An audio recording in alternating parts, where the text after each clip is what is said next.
Relationships and Higher Purpose. Chapter 2. Your Relationship with Yourself. As reviewed to Marshall Vian Summers on January 1st, 1989, in Albany, New York, United States. As was reviewed in the previous chapter, you must be disassociated from yourself in order to have a relationship with yourself. In other words, there must be at least two of you to have a relationship. Otherwise, the idea is not applicable. Relationship is an environment where two or more learn to work together harmoniously. They do not need to consider themselves the same, but they can learn to find the right engagement with each other in order to serve and nourish the experience of shared purpose. Since, in truth, there is only one you must consider your relationship with yourself in terms of your relationship with your mind and with your body. You have a relationship both with your mind and with your body. Who you are is neither your mind or your body. Your mind and your body are not as great as who you are. However, who you are must be experienced and expressed through these vehicles in order for your life to have meaning in the world. And like it or not, you are in the world where you are supposed to be. Your relationship with your mind and your body are the primary arenas where healing and empowerment must occur. These are the arenas for growth. Your relationship with God is not an arena for growth because it is fully established already. Your awareness of it is limited, and yet your awareness will grow as you expand your relationship with yourself, with others, and with the world. Your need now is for growth and development. That is what you must concern yourself with here in the world. Ultimately, you will reach a place where growth and development are not necessary, but that is a long way from where you are now, for you have not reached the top of the mountain yet. Therefore, you need to concern yourself with where you are on this mountain and the conditions that are presenting themselves to you now. You have a relationship with yourself, which is primarily your relationship with your mind and your body. Your mind is a thinking mechanism that runs your body. You are the being that runs your mind. Yet, if you are completely identified with your mind, you will not experience your being. And if you are completely identified with your body, you will rarely experience your mind in an objective way. The true hierarchy of power within you is your being, your mind, and your body. All are important. The mind is a medium between the spiritual and the physical. It can assimilate the spiritual and direct the physical. However, people primarily associate with their ideas, and their concern is for their physical survival. Here they are identifying themselves with their mind and their body. This makes their being something that they are either not aware of at all, or something they can only consider theoretically. The experience of being is a moment where religious experience occurs. This experience is neither inherently physical nor mental, though it can express itself in the physical and the mental environments.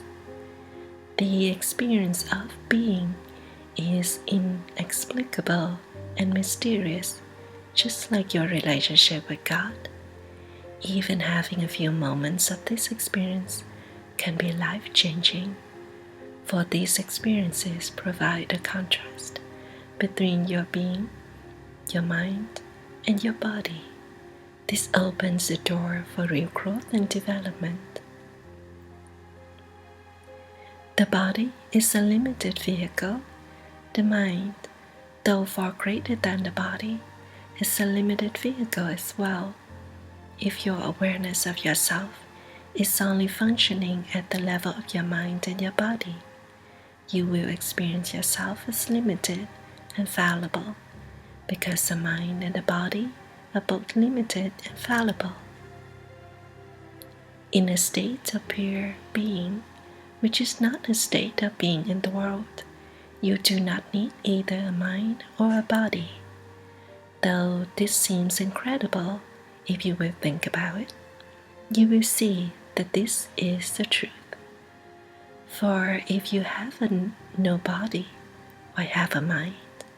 There is nothing for your mind to manage.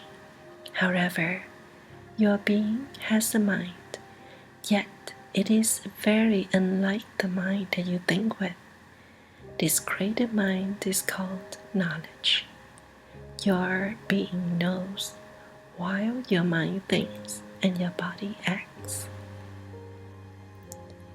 Your body is the most temporary and fractal of your three aspects. It has a limited lifespan. It is beset by difficulties, and it is made of what the world is made of. Yet, your body is absolutely necessary and requires care and maintenance. It is the means through which the world can communicate to you, and you can communicate to the world. If you did not have a body, but only had a mind, you could communicate to the world, but who in the world would hear you?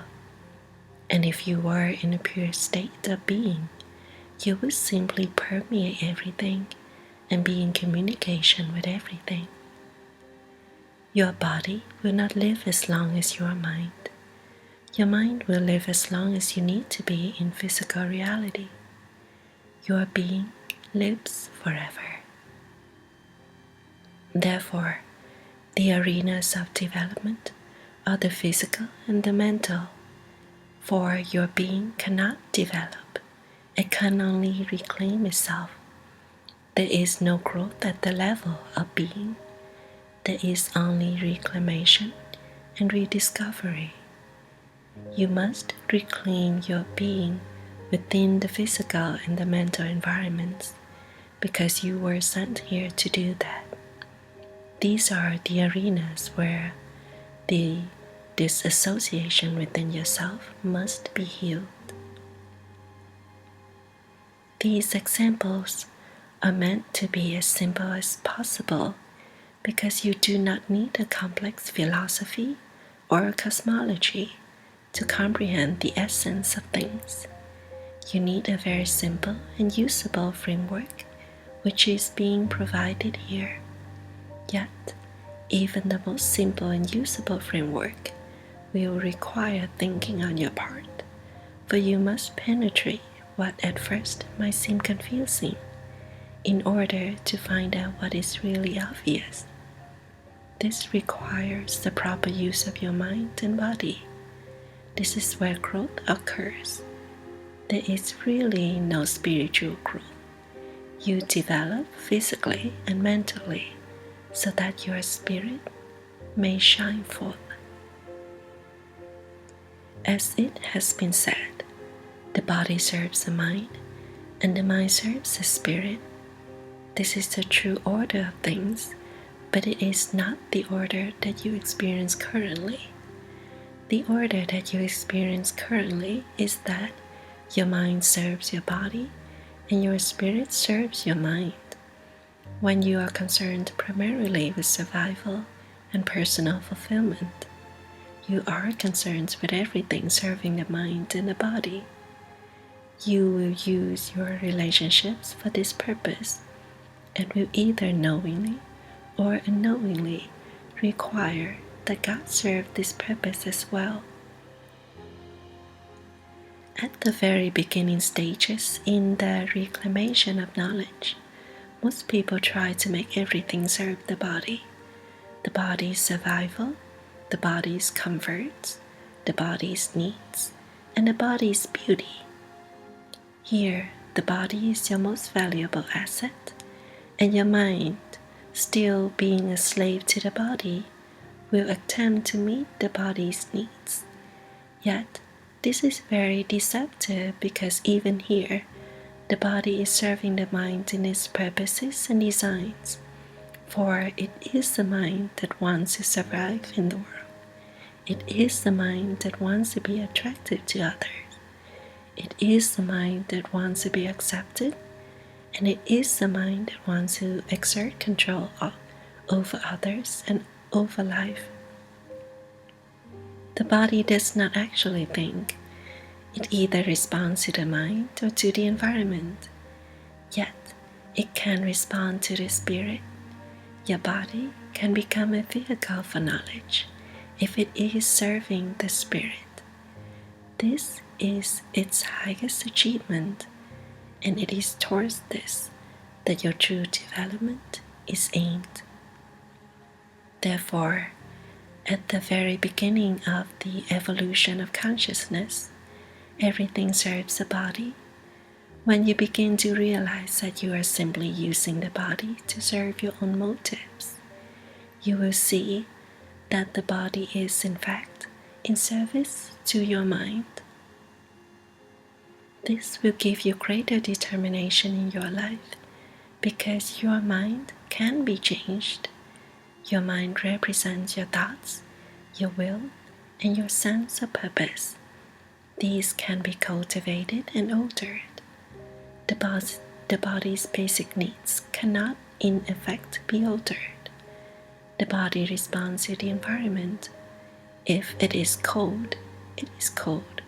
If it is hot, it is hot. If it is hungry, it is hungry. If it is tired, it is tired. Your sense of self-determination is extremely limited if the body is your complete emphasis. Therefore, discovering that the body serves the mind represents great movement in your evolution, for your mind can think and therefore change, and your mind is in a position to respond to a greater mind within you, which is your knowledge. The mind is a greater arena for growth, for the mind is a medium between the spiritual and the physical. As the evolution of your consciousness continues, you discover that your mind has created its own purpose, and its purpose must be brought into question. If your purpose is based upon disassociation from others and personal empowerment to the exclusion of others, then you will use your body and your relationships destructively. The mind is a primary arena of development, but it is not the only arena, for even in advanced stages of spiritual realization, the body undergoes cultivation as well. Here it goes from simply being a survival vehicle to being an instrument of communication, a place where your mind can express something greater. In the first great stage of development, where most personal growth occurs, you learn to consciously bring your body into service to your mind for a greater purpose. This does not make a slave out of your body. It simply gives your body the opportunity to express something greater than its own basic needs. The body will still function as the body. Do not think you can make the body like the mind, because this is not possible. People who think that the body can do anything the mind wants it to do are preparing themselves for some very serious and grave disappointments. The body is a limited vehicle with its own nature and design. Its possibility for greatness is that it can serve a greater power. Consciously bringing the body into service to the mind can unite them in a meaningful and compatible relationship. The second great stage of development is bringing the mind into service to the spirit or knowledge. For, like the body, the mind can only have lasting meaning and true potential in its expression of a greater power. Ultimately, to fulfill your need to be in the world, your body and your mind must come into right relationship with your spirit. Then your spirit can make its contribution through these vehicles, and your life can become complete and fulfilled. This makes real happiness possible. Your mind survives beyond your life in physical reality, yet when you have no more need to be in a physical reality, you will not even need a mind. This may arouse fear and seem like a great loss to you at this point, for you are so identified with your thoughts that you think that you are your mind. Even the idea that your physical body will no longer be necessary can be fearful because you think of yourself as a body. Yet, your body and your mind are temporary vehicles. Your body serves you while you are in the world, and your mind serves you while you are in physical reality. When you transcend these realms, you transcend these vehicles without loss or sacrifice of any kind. In fact, to keep them beyond their usefulness would become a great restraint and confinement. You would feel your freedom being infringed upon, and this would create a negative reaction from you. Yet, while you are here, you need to value your physical body highly because it is meant to be a vehicle for communication in the world. You need to value your mind highly because it is a vehicle for greatness in the world. Thus, it can be said that what is small serves that which is great, and this gives what is small all the meaning that it has. Students of knowledge are in the process of bringing their body into service to their mind, and their mind into service to knowledge or being. They do this with humility because they realize the limitations of their physical and mental vehicles. Yet, they also do this with the understanding that greatness and total appreciation are engendered as the mind and body are brought into service to knowledge. There is no bondage here. There is only right and meaningful relationship within yourself. What enables you to find your real purpose, meaning, and direction in life is your ability to represent the greater power that has sent you into the world. What gives you your body purpose, meaning, and direction is its service to your mind. What gives your mind purpose, meaning, and direction is its service to your being. What gives your being purpose, meaning, and direction is its service to God. And what gives God purpose, meaning, and direction is God's expression through all things that can express God. This greater understanding will only arouse anxiety if you have the order of your relationship with yourself mixed up. You may still want God to serve your mind while your mind wants to serve your body. Yet, this must be reversed because for your mind to serve your body, your mind has to become as weak and as fallible as your body. And if you want God to serve your mind, which serves your body, then God will seem to become weak and limited as well. That is when God appears either foolish, cruel, or weak. The body can appear foolish, cruel, or weak. Yet, the body can only be foolish, cruel, or weak if it is serving these motives in the mind. For the body by itself, without the mind, doesn't even exist. It is meaningless. It is just a mass of organic material. What gives life to your body is your mind. What gives life to your mind is your being. Life in the world appears to be the movement of physical things because it is a physical reality. What motivates life in the world is the mind behind the physical things. What motivates the mind is the being that permeates everything. If you think of life in this way, you will begin to see the real relationship between your body, your mind, and your being. At this point, your mind is still in service to your body because you are concerned with survival, with being liked, and with looking good.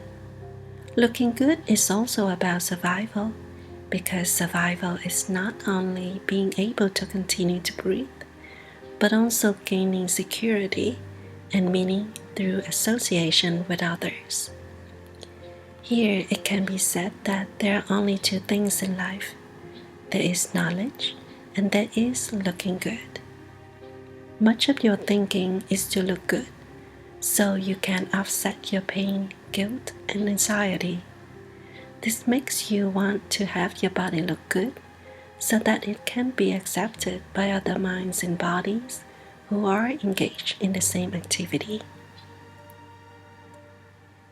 Here, the mind is using the body to upset its own insecurities. How can the mind be insecure unless it is disassociated from its source? Here, the mind is disassociated from the greater power.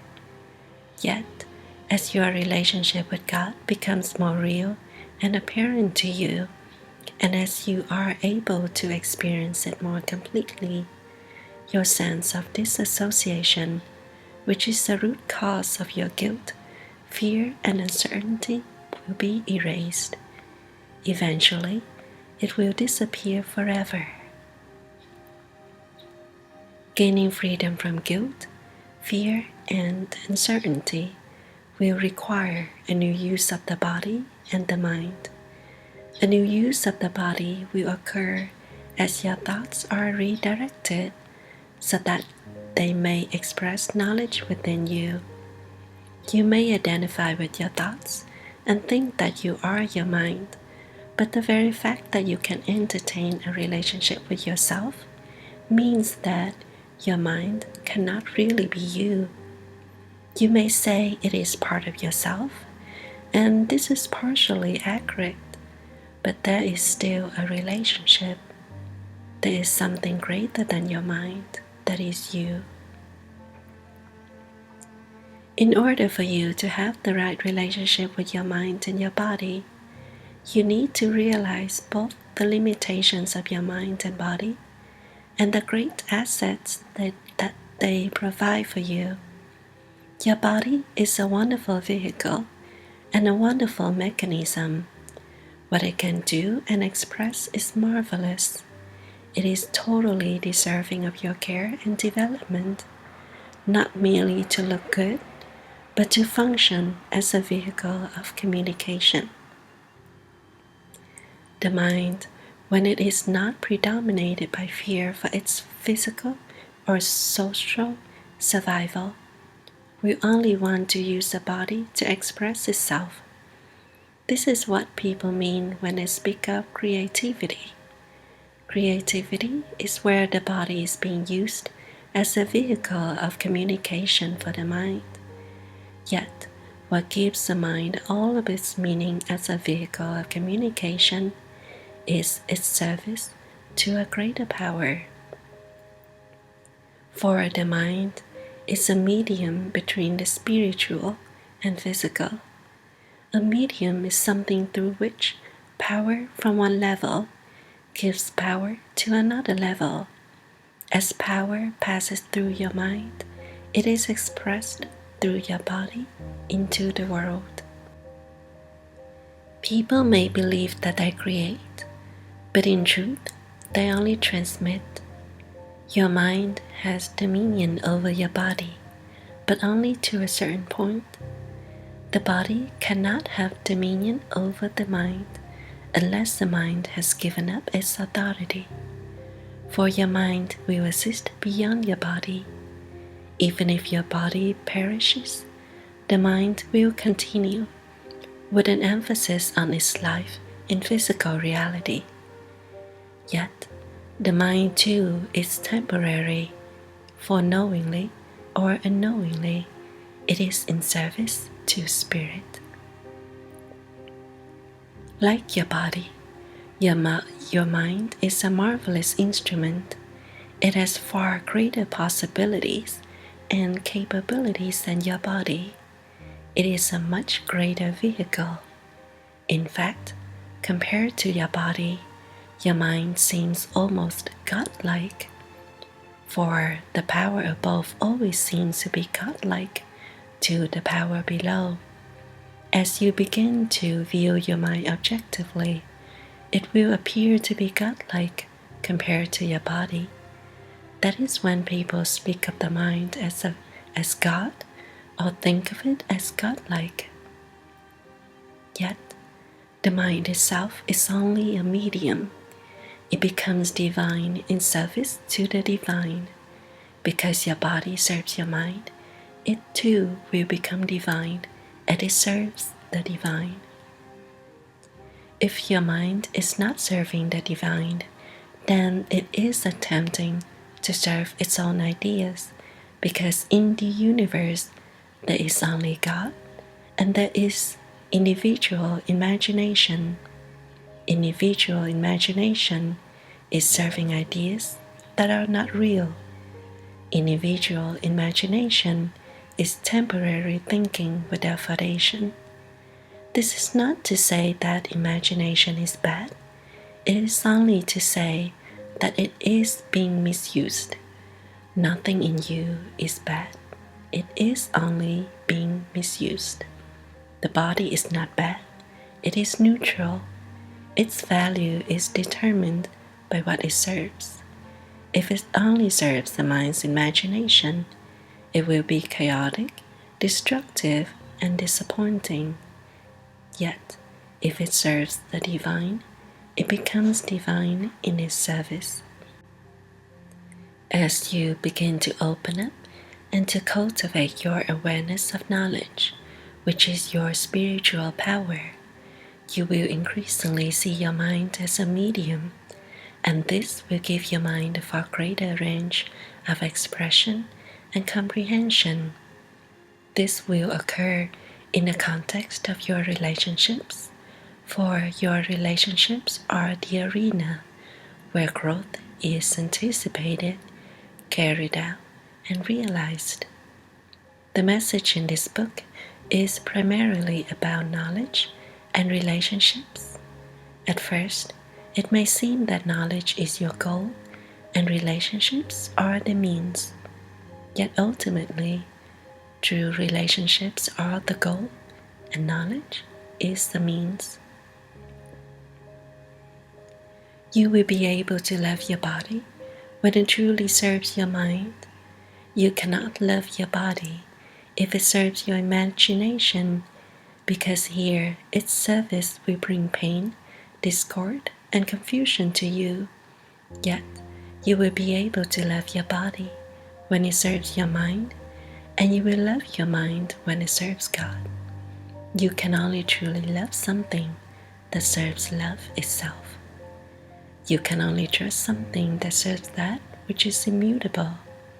You will be at peace with your body when it expresses your true purpose for being here, and you will be at peace in your mind when it has given itself in service to the greater power through knowledge within you.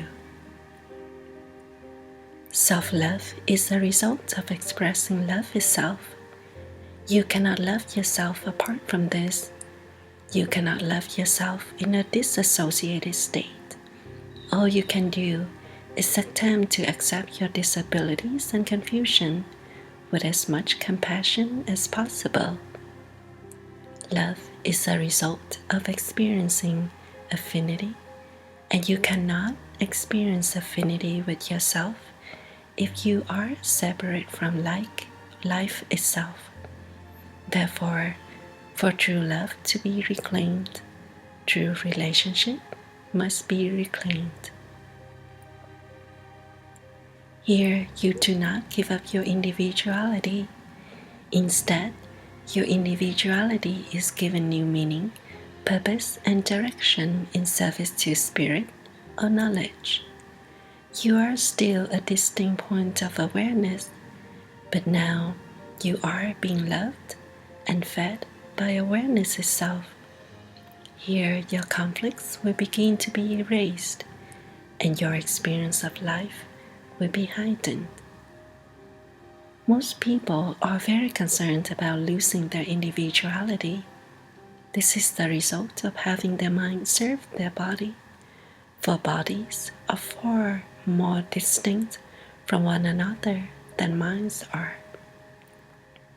If your body serves your mind, and you are aware of this, and you are redirecting its service according to knowledge, you will experience far less separation, and you will realize that your individuality exists, so that you may give something special to the world. This is when your individuality becomes a source of joy instead of a source of pain and conflict. What is the ego but the attempt to maintain the mind in its service to the body? This punishes the body and crucifies the mind. To reverse this destructive arrangement is God's first purpose. For God's first purpose is to unburden you from your own conflicts, so that you may be able to express the greater purpose which has brought you into the world. It is much more difficult to see the separation between minds, because minds are not separated. What joins minds is service to the greater power, for the greater power is one. If the mind is serving its own ideas and making the body be a slave to this, there will be great confusion and conflict, and nothing will be clear and straightforward. However, when the mind serves being, it learns how to engage itself constructively and harmoniously in relationships with others. Then you will know who you must be with and what the nature of your engagement should be. This will free you from other compulsions and desires that do not represent knowledge, for compulsions and desires are born of the fear of loss and separation. This fear seems ever present because trying to maintain your disassociation is eminently difficult and terribly fearful, because life is always eroding your attempt at separation and threatening your survival.